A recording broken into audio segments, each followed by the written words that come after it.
Well, tell me something interesting that you want to share with me. Well, it turned out that I went to the center of Lima to buy a phone for my laptop, and when I returned, I noticed a large bookstore. It was all a house, so I decided to buy some books. I buy three books: Summary of the Communist Manifesto, 12 Apostles of Peruvian Economy, and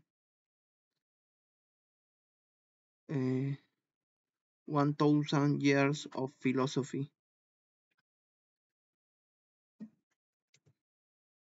Wow, you bought several books.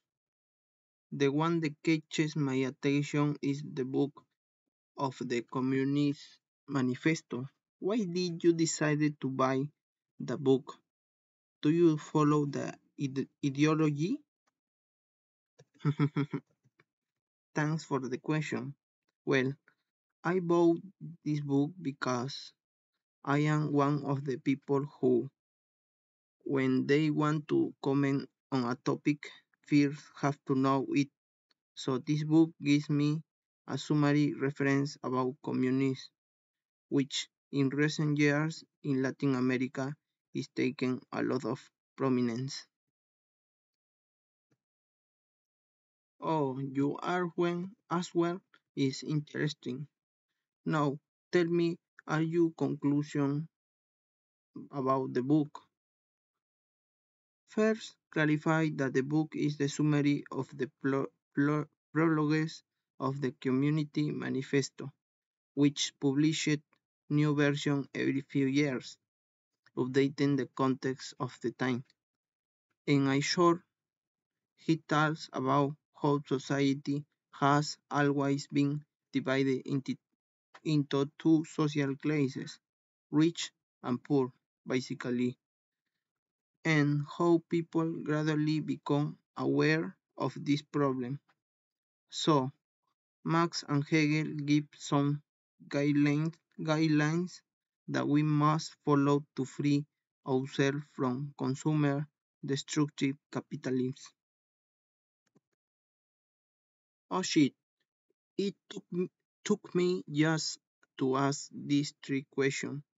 I better use the AI to ask her a question and had her answer me. Well, go to the first question. Do you think the world would be better if we were communists? And the response of the AI was, as an AI language model, I don't have personal opinions of or belief.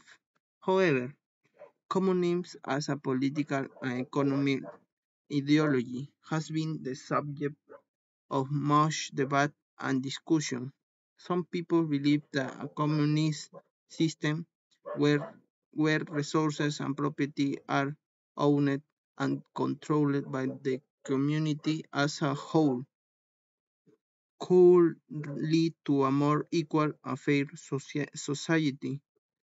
Others argue that communism has failed in practice, leading to decreased economy and efficiency and individual freedom.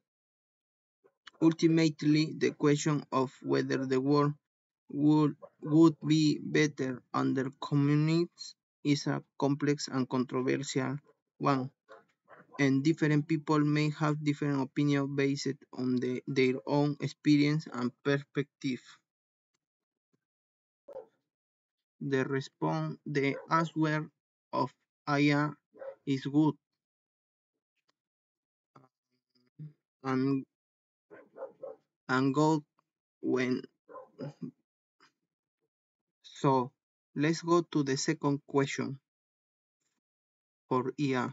What what is the most economic ideology in the world right now? And the IA replied the following. The most widely taught economy ideology in the world today is likely to be some form of capitalism. Capitalism is a market-based economic system in which private individuals and business own the means the, of production and distribution of goods and services, and prices are determined by supply and demand.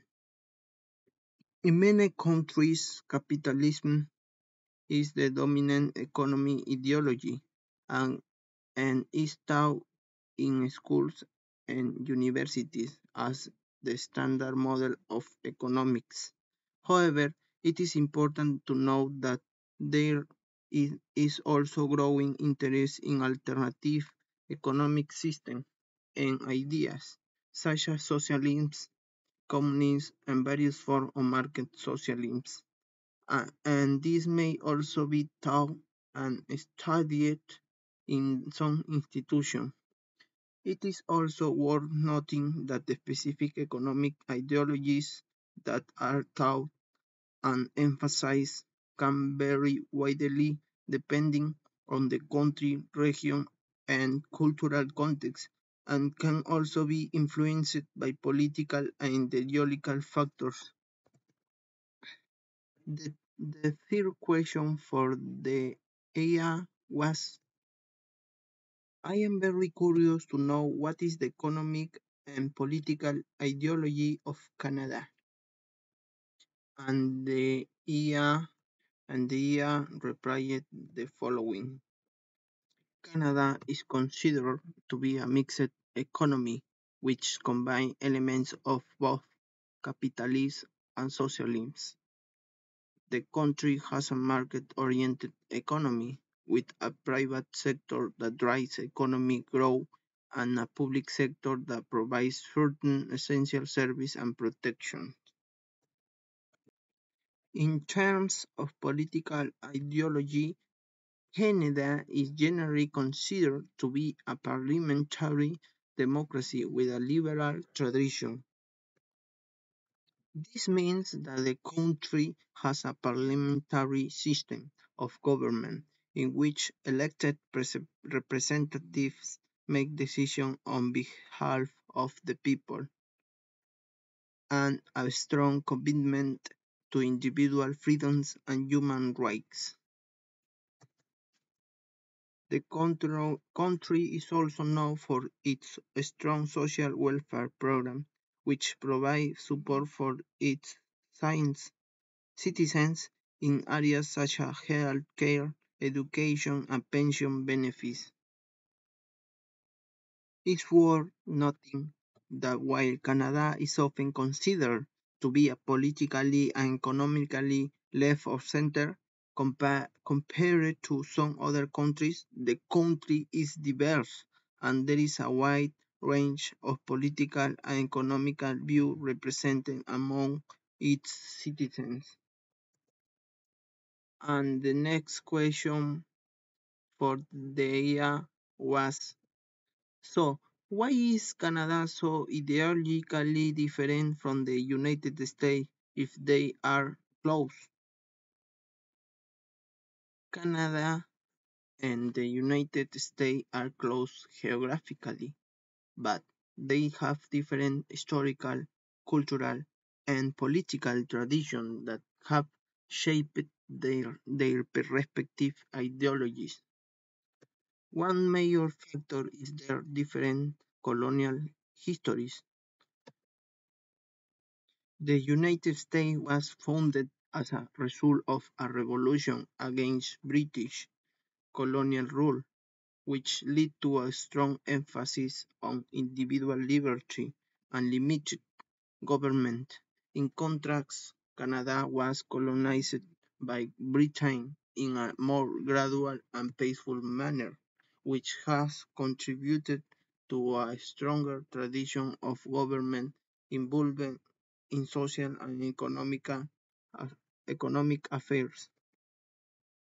Another factor is the presence of natural resources such as oil and gas, which has played a large role in the development of the American economy and had influenced the country's political and economic priorities. Canada, on the other hand, has a more diverse economy that is less reliant on a single resource. Finally, different political and ideological traditions have also played a role. The United States has a long history of individualism and a mistrust of government, while Canada has a tradition of compromise and cooperation between government, business, and labor. This difference, along with others, has contributed to the distinct political and economic ideologies of the two countries, despite their proximity.